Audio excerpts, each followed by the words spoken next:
Thanks for joining us for today's webinar, looking at kitchen gadgets, particularly when our hands aren't working as well.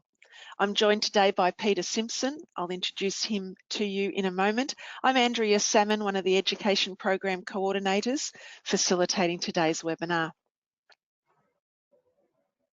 In the spirit of reconciliation, MS Limited acknowledges the traditional custodians of country throughout Australia and their connections to land, sea and community. We pay our respect to their elders, past, present, and extend that respect to all Aboriginal and Torres Strait Islanders with us, peoples with us today. Sorry for that fumble. I'm joining in from Victoria, so I'm on the lands of the Wurundjeri people of the Kulin Nation, and I've got Peter online, and Peter's up in Sydney, so different lands. Peter Simpson is one of the assistive technology mentors at Assistive Technologies Australia, based in Blacktown in Sydney. And Peter is qualified as an assistive technology mentor, and he's previously completed other programs around peer mentoring and peer support and creating accessible environments. So he has lots of experience in assistive technology, but also making environments more accessible for people when they are experiencing changes in their ability. Peter was the president of the Physical Disability Council of New South Wales for many years before joining Assistive Technologies Australia. So it is great to have him online today. I'm going to click a couple of buttons here so that Peter can control his slides. That's perfect, Peter. Thank you so much. Great, fantastic. Thank you, Andrea. Welcome, everybody. So today we'll be looking at kitchen gadgets with my hands and not cooperating. I think that's a fitting heading as we look into today's content. So firstly, just a little bit about assistive technology in Australia and what we do. So we provide information and advice on assistive technology solutions for independent living. We also provide expertise through consultation and training, and also have a number of publications and resources which anybody can view on our website through our publications page. And we're also a registered training organisation running home modifications courses for health professionals, as well as a certificate for an assistive technology mentoring, which I completed here at AT Australia last year. So my role as an AT mentor is basically I provide lived experience advice on assistive technology to people. So I work side by side with occupational therapists, where when they may give a clinical expertise and advice when it comes to equipment, I can give advice from a person who actually has a disability and has a lived experience in using a lot of these kinds of assistive technology. So my advice that I give to clients is very much impartial and relates to the functional capacity of an individual. So the content today is I've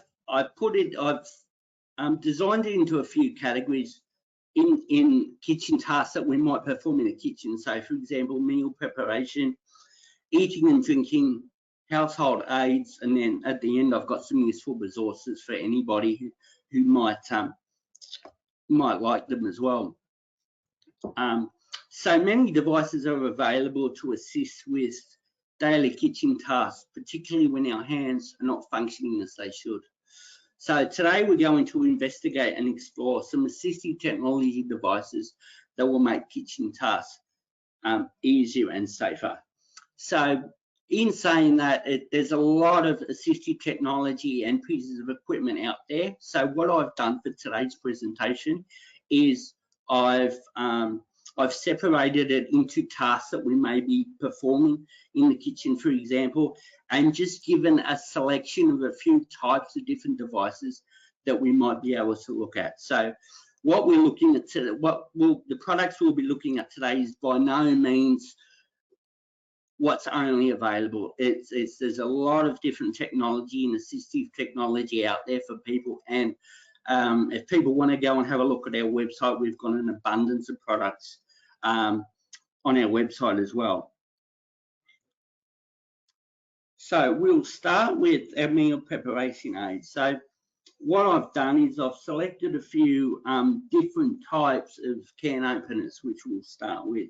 So the first picture we'll look at is actually a one-handed Wrinkle can opener. So as the picture suggests, it can be used on any can that has a Wrinkle. So it may even be a can of drink, a can of Coke, for example, or as shown in the picture, it might be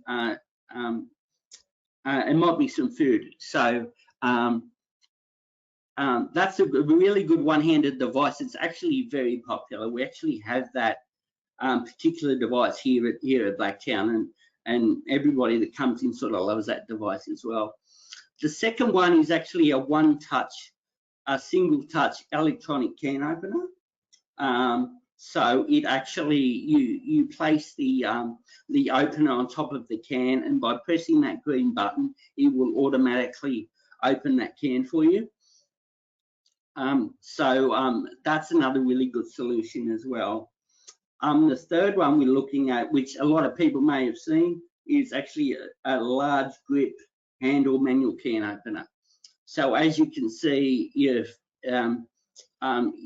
still probably need two hands to use this device.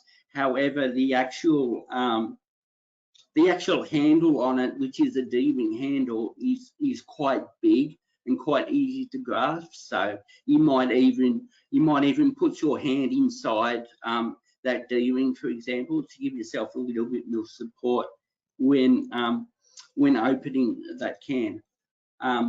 The last picture too on the far right is a standard electronic can opener. A lot of people may have seen can openers like that around. It will actually hold the can upright in position. There's a little bit of a shelf on that as well that will actually hold it in place as the device is opening the can. So again, a lot of these devices are actually readily available in local shops and things like that, or can be purchased through specific suppliers on various websites. So now we'll look at a selection of jar and container openers. So, and again, these are some devices that people may even have seen out and about in shops or on websites. So a lot of these, some of these are actually quite common.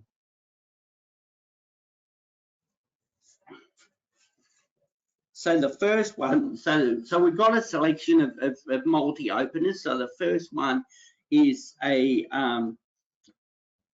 just you pull the lid up rather than turn it. So this is good for lids that don't require you to turn to open them. You can just pull them straight up. So that's what that first one is. The second picture is more for you can use for opening medicine bottles, for example. So the second one is just a jar pop, as you can see on that top bottle. It's a white thing that actually fits over the lid and allows you to grip that, give you a better grip on that lid to be able to, whether you need to crack the seal or something like that. The third one across on the top again is a long-handled, is a lever opener, selection of lever openers that might have a longer handle, for example.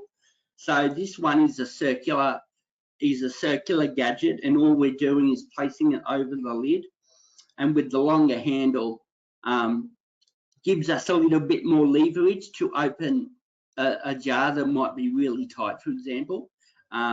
Again, something like this, you may need to use a second hand for support to actually hold the jar in place, but you may not necessarily have to actually grip the jar to hold it to support it. You might be able to just put your hand against it or hold it against another kitchen surface or a wall or something while you're using the other hand to work the lever.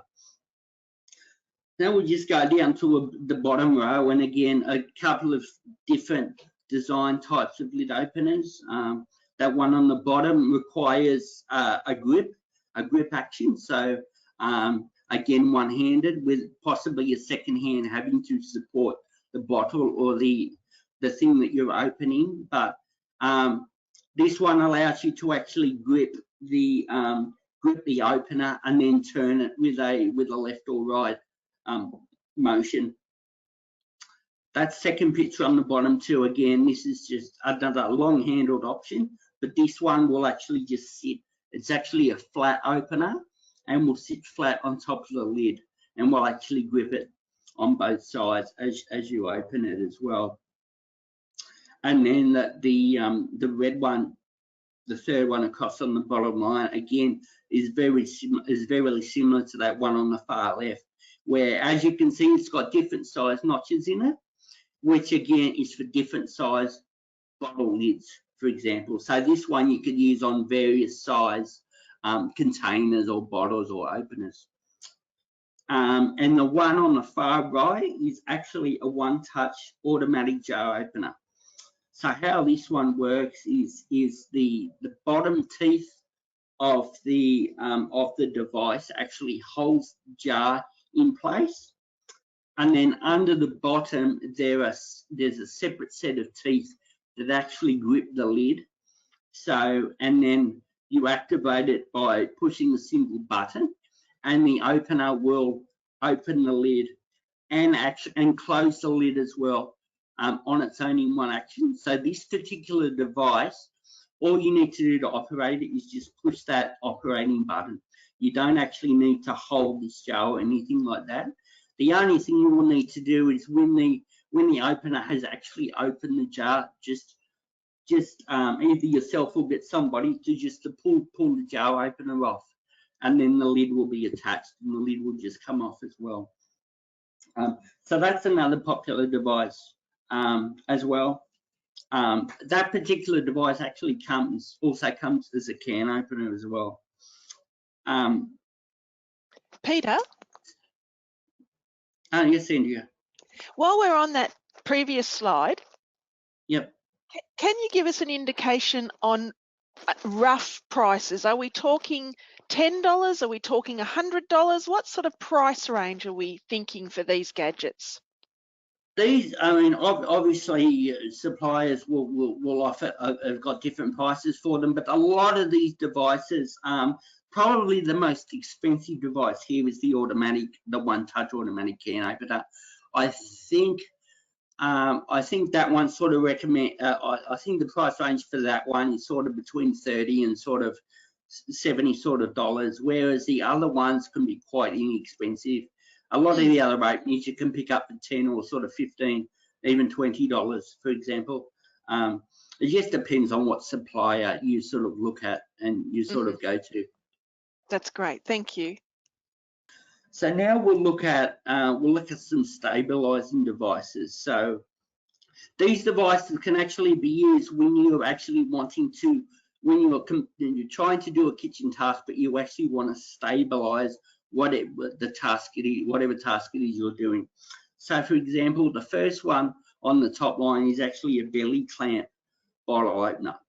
So how this one works is, as you can see on the picture, it's placed against the edge of a table. And then what you're doing here is you're placing the jar, as you can see, you're placing the jar at the top there, and then that belly clamp actually slides in and out. So what you're doing is, for example, this could be used when you're standing up, for example. So what you're doing is you're using your belly, for example, to push your body up against the right-hand side of that device, and you're actually holding the jar in place with your body weight. So this now allows you now to open the jar lid one-handed, for example. So it stabilizes the jar in place. Directly to the right of that is what we call a spike board or a preparation board. So as you can see on the board, we've got a piece of toast and a lemon. Now, if you have a look to the right side of that lemon, you will see a couple of spikes sticking out of that board. So there's a stabilizing spike. So for example, if you want to cut that lemon in half, for example, but again, you've only got one hand to do it with, you will place the lemon, you will push the lemon into those spikes, and the spikes will actually hold the lemon in place, which now will allow you to cut that lemon or whatever fruit it is you need to stabilize. And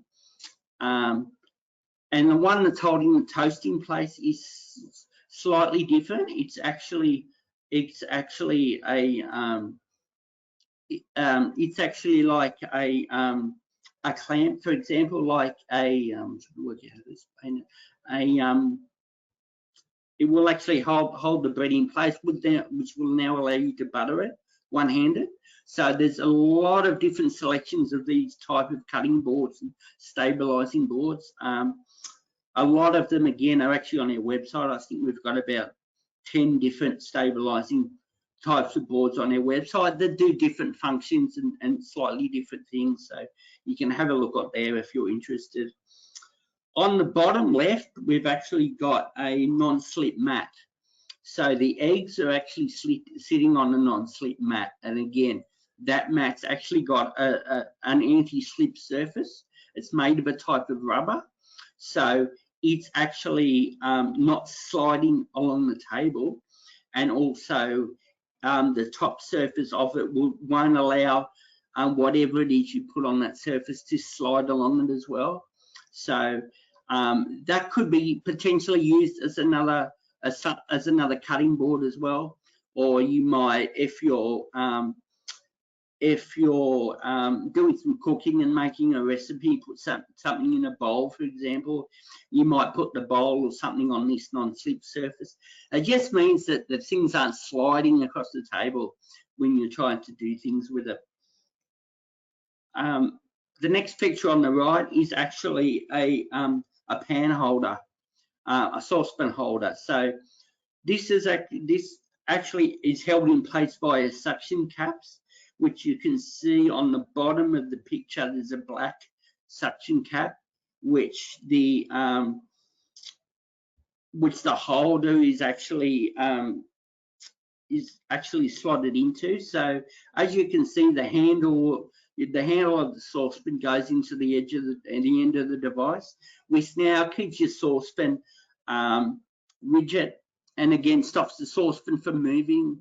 And again, you don't need to use two hands now, one to hold the saucepan and another to move the food in that saucepan. So this is another really popular device, particularly for people that have functions where they might only be able to use one hand, for example, or they have issues with tremors and things like that. So this is a really good stabilizing device for a saucepan. On the far right, we've got a stabilizing device for jar openers. So again, another way of opening a jar, for example, this device, as you can see, has 3 different size holes in it for 3 different size jars, for example. So you might, if you want to stabilize a jar, whether it's to stabilize to open the lid or whether it's to stabilize to actually take the contents out of the jar, it will hold that jar in place for you and just give you another stabilizing option. Okay, so now we'll look at a selection of slicing, cutting and peeling aids. So with the as you can see in the top left-hand picture, we've got a selection of ergonomic knives with different handle grips and different angles as well. So, for example, if you're somebody that would rather use an upright handle to get a bit of a grip, these knives could be an option. As you can see, the handle is actually a D in shape, and will actually allow you to put your fingers through the handle and actually grip the handle actually grip the handle to use the knife as well. And with that hand being the right angle, you now need there's now less pressure on your wrists as well, and for whatever it is you're cutting. So that's just one example of various ergonomic knives that you can get that are actually on the market. You get different ones that have different size handles, or maybe some handles that you can actually manipulate and actually bend to your own design. So there's a range of knives similar to that out there. The second option is actually a food chopper, a one-handed food chopper. So how this one works is, you actually unscrew the device and place your food, whatever it is you want to chop, into the bottom of the device, into that clear part at the bottom there. And then to actually chop the food is a one-handed action on that button, which is at the top. That actually, it's like a plunger action, it pushes down. So actually pushing down on that plunger actually activates some spinning blades in the bottom of the chopper, and will actually chop up whatever food it is you need to you would like to chop. And that black round piece on the bottom is actually a slip resistant. Actually holds the plunger in place, so it won't move as you're banging down on it, basically.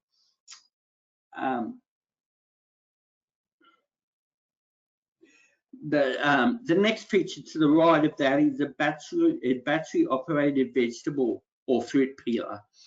So how this works is, again, it has a blade peel on it, such as the same as a conventional blade, except that this device will actually vibrate and actually will actually assist you in peeling the piece of fruit or vegetable.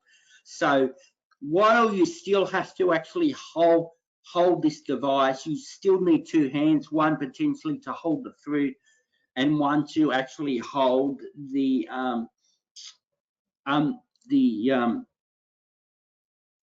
peeler. It will actually, the actual action of peeling will actually do that itself for you. So that's another good device as well. It is battery operated, so it will require you to check power and battery levels and things on a regular basis. But again, it works with one button action. So the photo to the direct right of that is a manual peeler. So it's an ergonomic slicer, or what we call a palm peeler. So as you can see by that picture, it actually sits in the palm of your hand. So you put your fingers through the top part of the device and actually hold it with the palm of your hand. So the action for this one is actually a left to right action across your piece of fruit or your vegetable, whatever it is you're peeling. So that's another one-handed option as well for people. We move to the bottom row. So the bottom left-hand side, we've actually got a wooden chopping board here. So how this one works is the knife, the top part of the knife is actually fixed to the chopping board, so you can't actually pull the knife off. So how this works is, for the cutting action, is you're grabbing the knife by the handle and you're lifting it up. So rather than taking it off the board, you're just lifting the knife up and then a downward action again to cut.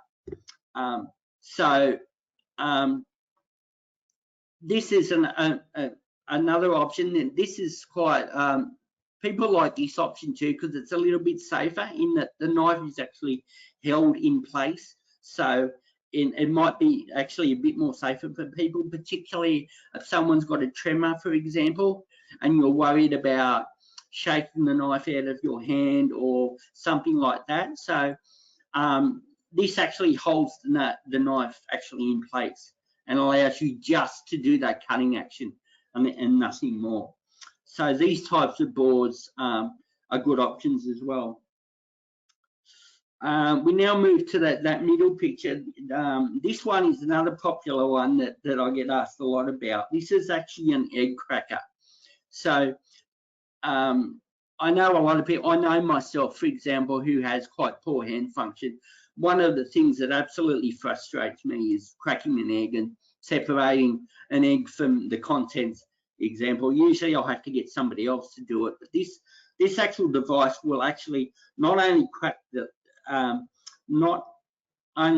the egg for you with a one-hand operation, but will actually separate the eggshells. And we'll actually drop the eggshells into the container, which is on the bottom of the device there. And then we'll actually hold the contents of the egg as well.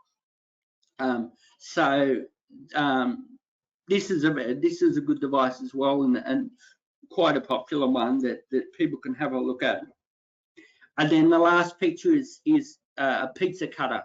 So rather than cutting your pizza with a knife, for example, a lot of people like to use scissors to cut food and cut things like pizza, and that is another alternative to using a knife.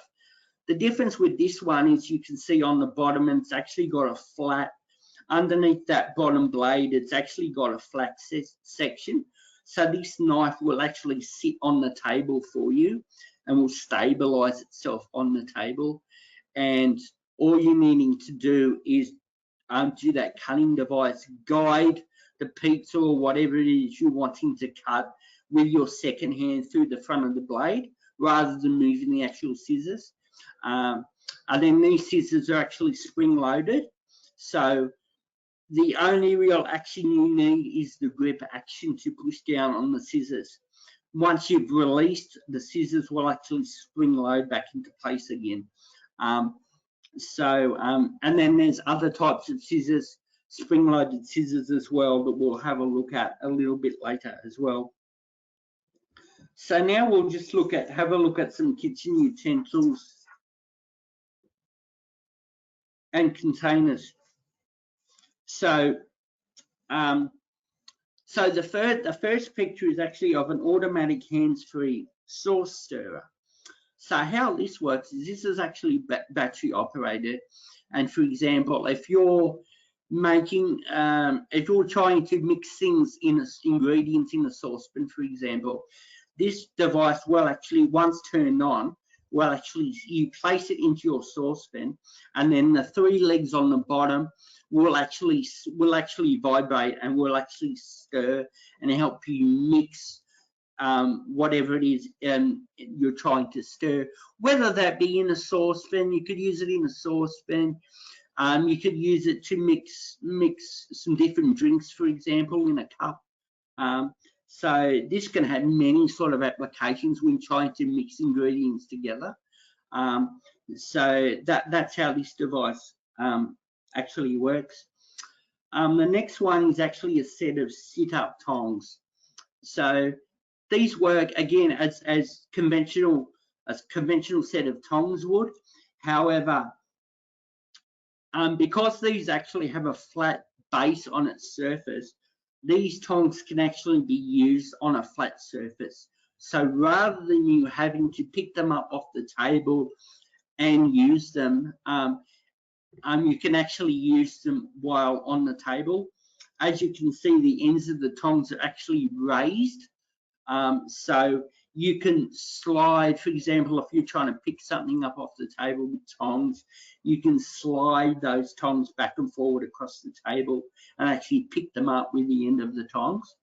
So these tongs are just different design, and will actually allow you to use them while on a flat surface as well. To the right of that is actually a type of airtight storage container. So we've got a couple of different types of mechanisms to open an airtight container. This particular one is actually a soft touch, and it actually has a toggle on the lid, which is actually engraved. So if you have a look at the lid of that first container, what it is,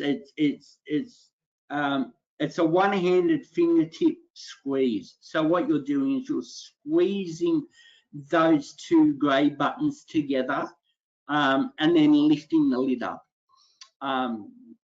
So that's one option. Again, if you've got that finger movement and that finger pressure to be able to do that action to lift that lid, that might be something that's an option for you. The other option for a container is to the bottom right of that. This container is actually what we call a pot container.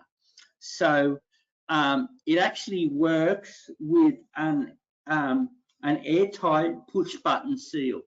So as you can see on the bottom far right of the picture, the lid has been taken off, and you can see the button is coming out from the lid. So how that works is basically it's a one push button to seal, and then it's push the button to get him to unseal, and then all you're doing is just taking the lid off with your hand. So again, this is another type of container that can be used one-handed,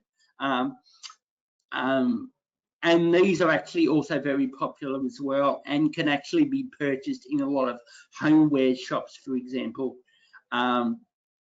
in shopping centres. So these aren't necessarily classified as assistive technology, and can actually be purchased in quite a number of different places.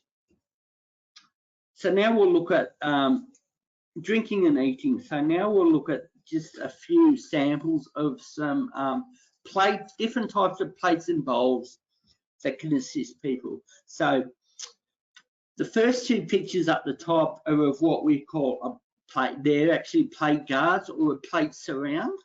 So as that first picture shows, they can be fitted to pretty much any size plate. And what it does, it creates a barrier. So now allows, if you're somebody that would like to, that needs to drag your food to the side of the plate, for example, to be able to use one-handed to put it, whether it's get food onto a fork or onto a spoon, it just provides that little bit of a guard function that you can push your food against to help get it onto your spoon or your fork. That picture, and then we've got the picture on the far right, which is a raised edge plate or a bowl. So again, it acts very much like the first two, but this one is an actual bowl rather than a clip-on surround. But it has the same function, and as you can see, it's flat at the back with a raised lip going higher and higher as you go around that plate. So again, that provides the same sort of a function as well. We've also got the plate on the bottom left, which is again is a plate divider or a dividing plate. So again, this will actually separate food for you. So if you're somebody that likes to have your food sort of separated on a plate, and doesn't like your food sort of being mixed together, this is another option that again is quite easily to use one-handed. It allows you to use the food that you want to use in each sort of third of the plate. The picture to the right of that again is another type of raised edge plate, which has a lip. Again, this lip's not very high, so as you can see on that picture, again, you can use the lip to be able to get something onto your piece of cutlery. This one works really well with spoons. So as you can see on that example, they've actually trying to put a piece of sauce or a condiment on the plate, and actually using the side of the plate to help put that onto the spoon. And then the one on the far right, again, is another portable one. So this one works via suction caps. So the plate is actually placed on top of that device, and will actually hold the will actually hold the plate via suction cap. So this type of device could be used to stop a plate moving on a table, for example. Again, if you're somebody who's a one-handed eater, for example, rather than having to use the second hand to stop the plate moving along the table while you're trying to get hold of it on your fork, for example, this sort of device will actually hold the plate in place as well. So now we'll look at some different types of cutlery. So cutlery is something that a lot of people can have issues with when it comes to holding the cutlery or the actual action of bringing the food up to one's mouth, for example. So these are some different options. So the first picture is actually what we call a cutlery cuff. So a generic fork, for example, is actually placed into this cuff, which is actually velcroed around somebody's hand. So to able to hold that fork. So this might be good for somebody who actually can't grip anything. You know, no longer has the strength to actually grip and physically pick up anything. So this could be a really good option for somebody like that, as you don't need to grip the fork or the spoon. The picture next to that, to the right of that, is actually what we call some molded handles. So these will actually come, like, for example, they're a little bit like Play-Doh, but obviously very much harder. So these can actually be shaped into your hand. So as you can tell by the picture, it's already got some fingerprints in it of somebody's hand. So something like this can actually allow you to mold the handle into the shape of your hand. So this could be another quite inexpensive option as well. Again, to the right of that, we've actually got a foam handle. So these are probably these are actually quite, you know, a lot of people don't think to use sort of foam rubber as a grip, whereas it's a very simple option, but actually quite effective. So what something like a foam handle will do, it will now make the handle bigger. So if you need something like a bigger handle on a piece of cutlery to be able to grip it, something like a piece of foam where you can just slot your piece of cutlery into the foam might be an easy option for you. You know, foam is something that can be purchased at a lot of different manufacturers. And with this particular thing, you can actually use your specific types of cutlery and place them in the foam rather than having to purchase a whole new cutlery set or something like that. That final picture on the top line is of an angled cutlery. So this is for somebody that might prefer their cutlery to be angled, for example. So that when you lift your hand up to your mouth, for example, you're not having to bring your hand into your mouth, because this particular piece of cutlery is already at a right angle. It means you don't have to bring your hand in to do that. So that might be an option as well. And as you can see, this person is actually using a Velcro grip as well to hold the piece of cutlery into their hand. So that might be another good option as well. We move to the bottom line. This is actually a set of modular cutlery. So how this one works is this particular cutlery is actually interchangeable. You buy it as a set, so it will come in like a case, and a different types of sets of cutlery, angled and also rocket knives as well. So it comes as a module set in that there's a set of maybe 3 or 4 different handles, and the actual end of the spoon or the fork is placed into is clicked into place into the actual handle. So, and as you can see, there's a rounded, what we call rocket knife as well.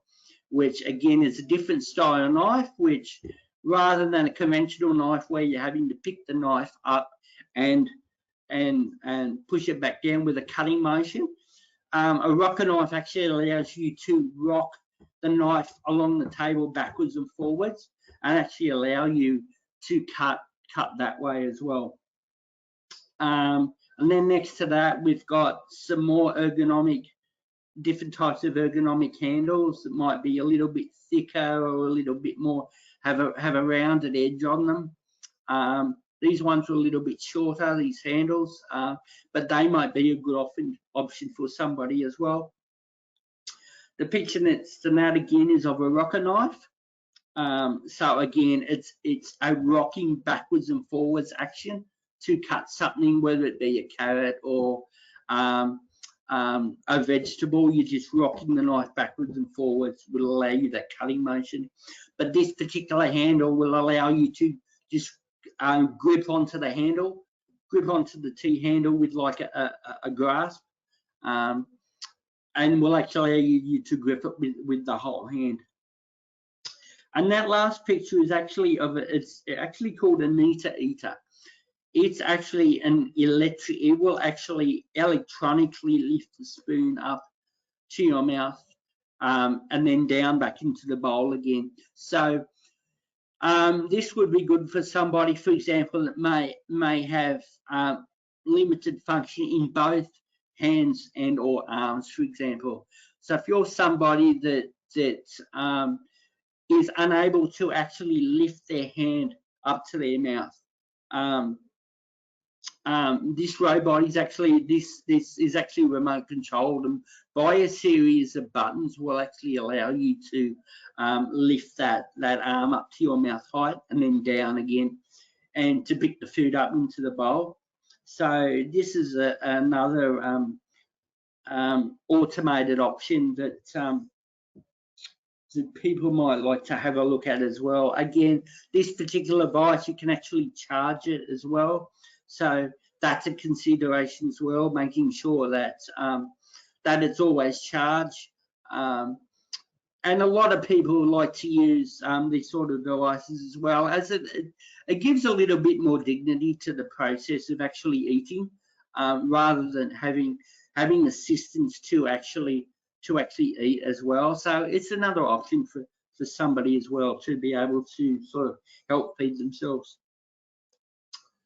We'll now have a look at just a selection of cups and mugs that are out there for people. So the first one is actually a 1 or 2 handle cup. So the handles, as you can see, can actually be slotted into those sections around the cup.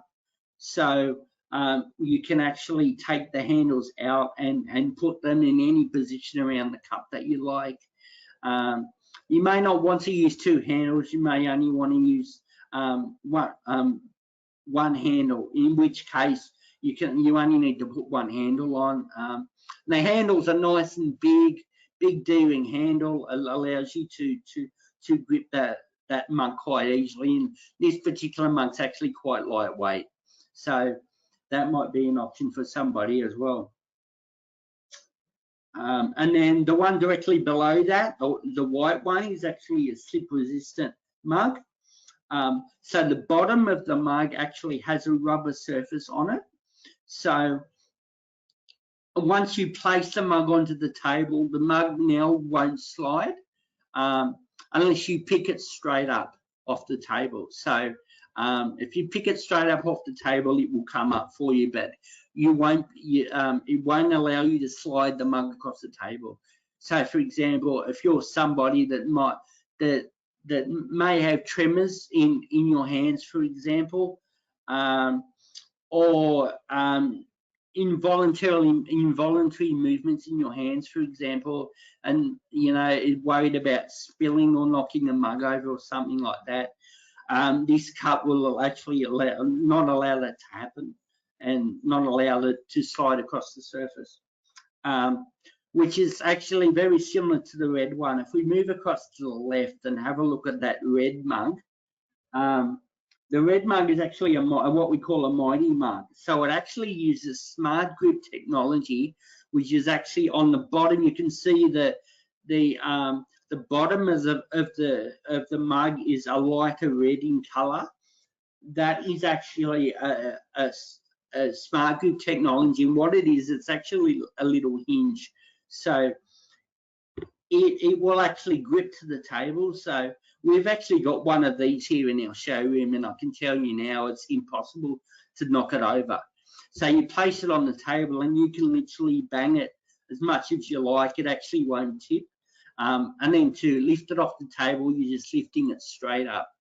So again, this is another option which won't allow you to knock drinks over, and will actually provide a lot of stability when trying to have a drink on the table. The actual lid of that too, as you can see, it's a closed lid.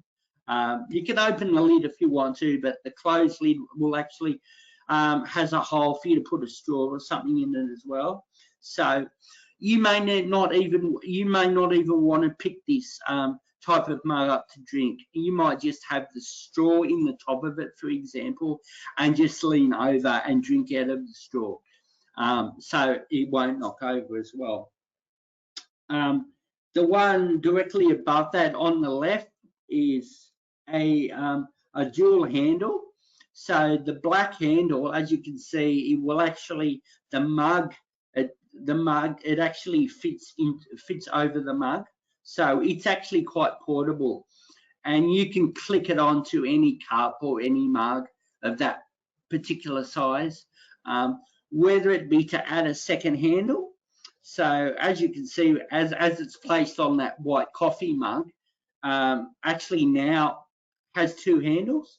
So, and one being bigger than the other. So you might want to use two hands to pick this up, for example, or you might just want to pick a glass up, for example, that has no handle.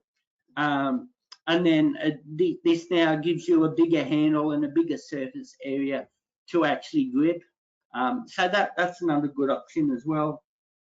And then the grey mug on the far right, which when I was first shown it, actually, I thought that looks more like a sculpture than a mug, but it's actually a different type of handle at the bottom. So as you can see, it's got that thin area at the bottom and will actually allow you to grip and actually place your hand into that bottom section of that mug, and now your hand actually holds the mug in place with a grip-like action. So again, that's another different type of stability mug that people might want to have a look at. So now we'll have a look at table trays, and this is a question I get asked a lot, is about, you know, about stabilising food away from the kitchen, for example. If you might be somebody who likes to eat their dinner in the lounge room, for example, while watching TV or something. So these type of table trays are quite common. You can buy these in a lot of homewares places, shops and things like that.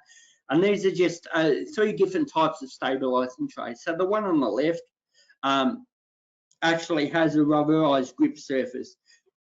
And as you can see, she's tilting the tray, and the food and the coffee mug on the tray is not sliding. So this particular tray won't allow anything to slide along it. For example, the tray in the middle is a bit more like a stable table. So it's got a bean bag like structure on the bottom of it, with a timber area on top. So this particular stabilizing table would be good to use directly on your lap, for example. So if you're eating or having dinner directly off your lap, for example, this is like a standard stable table. And then the one on the right, again, is common for somebody to use in bed, for example. Yeah, it has 2 fold-out legs, and again will allow you to place that table across your lap and give yourself a nice firm surface. you know, if you've got a day where you don't feel you're having a bad day and you don't really want to get out of bed, or you're somebody who likes watching TV from bed, this is a good option for having dinner in bed, for example, or sitting up. Now we'll look at just some washing and cleaning equipment that can help people with their domestic duties, for example. So the first one is actually a suction bottle brush. So this brush can be used in the sink, for example, while washing up. So as you can see, it's weighted on the bottom, so it will stabilize itself while in the sink. You can also have water in this sink as well. The picture is of somebody using it in an empty sink, but you may prefer to actually have water in this sink as well. And as you can see by the picture, just allow somebody to wash something one-handed. So whether that be a cup, which is in the picture, or whether it be a bottle, or whether it be you might be able to clean something like a plate with it as well, for example, by rubbing the plate against the bristles in between the bristles. So this just gives somebody a one-handed option for washing up and cleaning. The second picture, which is, as you can see, is a robotic vacuum cleaner. These devices are actually quite standard now, whether you're somebody that requires them due to poor function or not. These are very standard now, be purchased pretty much in any shop, in any shopping centre. But these are also good for people that have trouble vacuuming, things like that. You can program these type of vacuum cleaners to cover a single room or cover a whole house, for example, and then it will take itself back to the charging dock to charge once it's finished cleaning. So these are really good mainstream options for vacuum cleaning, for example. And then the two pictures to the right of that are of mops and brushes. So the green one is a long-handled mop, sponge mop. So might be somebody that only needs something that's with a longer handle, for example. I know a lot of mops that you buy that are on the market have got different lengths of handles. So this is another option that, again, is very much mainstream. It's very much a mainstream option, but again, will come in various handle lengths. So it's about finding the right sort of length that's good for you. And then looking at the long-handled dustpan. The long-handled dustpan and brush. Again, a lot of these types of dustpans can come with a very short handle where you might have to actually bend down onto the ground and use to be able to sweep something into a dustpan. This is just a long-handled version of that. So you'll be able to use this particular device standing up, for example, so you won't need to bend over, things like that. The bottom two are just two PowerPoint accessories. The one on the left being an electric plug extractor. So what it does is allows you to take a plug out of a power socket one-handed rather than having to grip the actual plug to pull it out of the socket, which would actually be quite dangerous. If you're somebody like me, for example, that because of my restricted hand function, something like this, I usually grab the end of the cord and pull the socket out by the end of the cord, which is actually quite dangerous, because if you're doing something like that on a regular basis, you can actually pull the wires out of the end of the cord, and that can actually be quite dangerous. So something like this will actually allow you to actually pull pull the plug out. So as you can see, that the electric plug actually fits into this round plastic device, and will just allow you to pull the plug out by the ring pull. So that's another cost-effective option as well for pulling things out of power points. The second one again is very similar. The second one actually attaches to the power plug via adhesive tape. So this one might be able to really only be used on a plug that has a flat surface on the end of it. So if there's a couple of devices, for example, like a mobile phone charger or a common device that you use on a regular basis, you might want to attach something like this to it, again, which allow you to easily pull something in and out of a socket safely. Now we'll just have a look at a couple of reaching aids. So, and these ones are select across the top. We have a selection of long-handled reaches. So these can be used for somebody that maybe can use to pick something up off the ground, for example. So if you're somebody again that has trouble bending down to pick something up off the ground, a long-handled reacher may do that for you. So the majority of these pretty much work the same. So they work with the trigger grip. So it's a trigger grip on the end of the handle, activates claws at the end of the reacher that will actually grasp whatever it is you're picking up. So as well as picking something up off the floor, you might use one of these, for example, to take something out of a high kitchen cupboard, for example. If you've got some kitchen cupboards that are a little bit too high for you to reach, one of these reaches might be really good for pulling something out of an overhead cupboard as well. So as you can see, they come in different lengths and different types of handles as well. So there's quite a few of these on the market that will come in with different design features.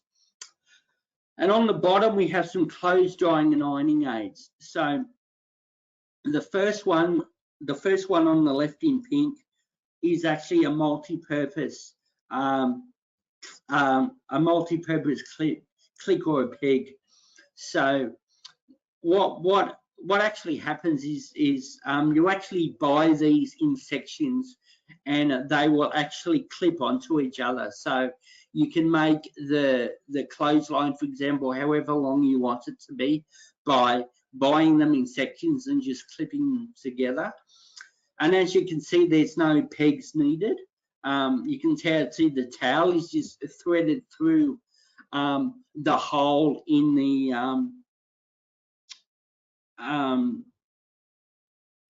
in the seal there. So no pegs are needed. And again, to take that, to pull that out again, you would just need to basically pull the towel or pull a piece of clothing out, rather than having to take a peg off, something like that. So that's another good option as well for somebody that may have issues with gripping or taking a peg off a clothesline, for example. The picture in the middle, Peter? Yep, sorry. Sorry to interrupt. I'm conscious of the time, so we might need to summarise the next couple of slides. Thank you. Yep, okay. So yeah, there's a couple of different options on the bottom there. The right one is of an iron, different type of iron, which can be easily gripped, and iron clothes and things like that as well. Just quickly, we'll go through some different tap handle turners. These handles you can use on a tap to assist you to open, turn a tap on and off. So they may be good options for different types of taps. If you don't have a lever tap, for example, some different types of scissors down the bottom as well. Again, we've got some spring. All of these types of scissors are spring loaded. So again, we'll allow the scissors to open up again once you've used them. I always get asked is, you know, where can I go to advice on these different types of products? So a lot of these sort of products, which again are what we call light AT, or devices that can easily be purchased and are quite inexpensive. So a lot of advice on these sort of options you can get from informal support. So whether it be friends and family or your other peers, for example, you might get suggested, somebody else might use something that works well for them and suggest it to you. So the first point of call I suggest is talking to people around you with similar functional abilities to you, and they might give you some advice. Also, if you're somebody that's on social media, a lot of social media pages, there's a lot of support groups on Facebook, for example, that are AT related, and people talk about different types of technology that they use, as well as your formal supports like assistive occupational therapists, assistive technology mentors, and also independent Assistive Technologies Australia and other independent living centres as well are a good resource as well.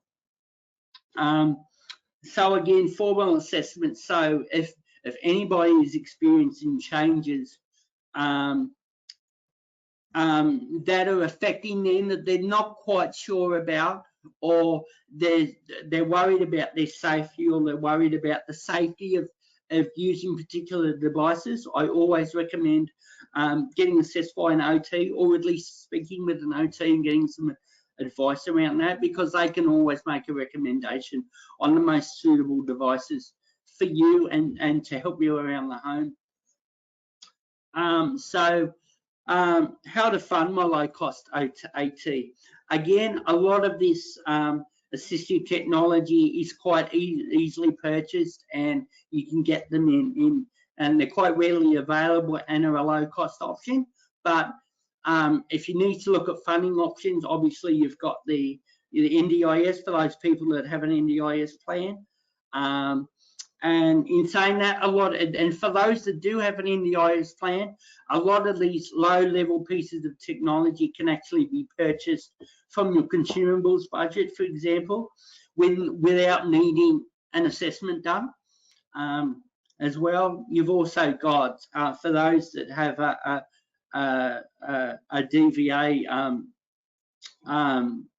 gold or white card as well, some of these technology can be purchased through the DVA as well, as well as other charities and other organisations that might have loan pools and second-hand equipment and things like that you might be able to purchase from. So just lastly, some useful resources. So the first one, which is household aids, which is actually a link to the household aids product page on our website. So that has thousands and thousands of products, some of which we looked at today. So that's a really good place to go to on our website. Also, the publications page on our website, we have some at a glance assistive technology solution guides. Particularly, we've got some guides around one-handed in the kitchen, opening jars, and solutions for tremors as well. And then the last one, the last resource I put in there is actually straight from the NDIS website. So again, talks about if you have an NDIS plan, what part of your plan you can use to buy low-cost assistive technology, and how you can take that out of your NDIS budget. So yeah, just lastly, I just want to thank everybody for this presentation today, hoping everyone got a little bit out of it. Again, towards the end, there's a little bit rushed because there's a lot of technology out there, of which today we just had a look at a few samples of what's out there. If anybody has any further questions, please contact us here at Assistive Technologies Australia, whether that be by email or phone. And we've also got our on-site one-bedroom apartment here as well for people to come and either make an appointment or drop in and come and see us and see the technology we've got here at Assistive Technologies Australia. Anyway, thank you for today. Peter, as always, a fantastic presentation. I've been having lots of comments and conversations in the background here with people that are popping in, just points around the equipment that you've been talking about.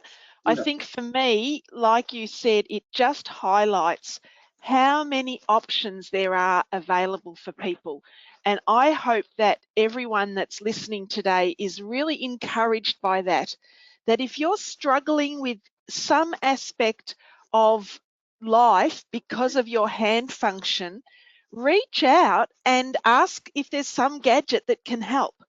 Everybody will be different in what they, what works for them, what they need, but there are so many gadgets. People are so inventive.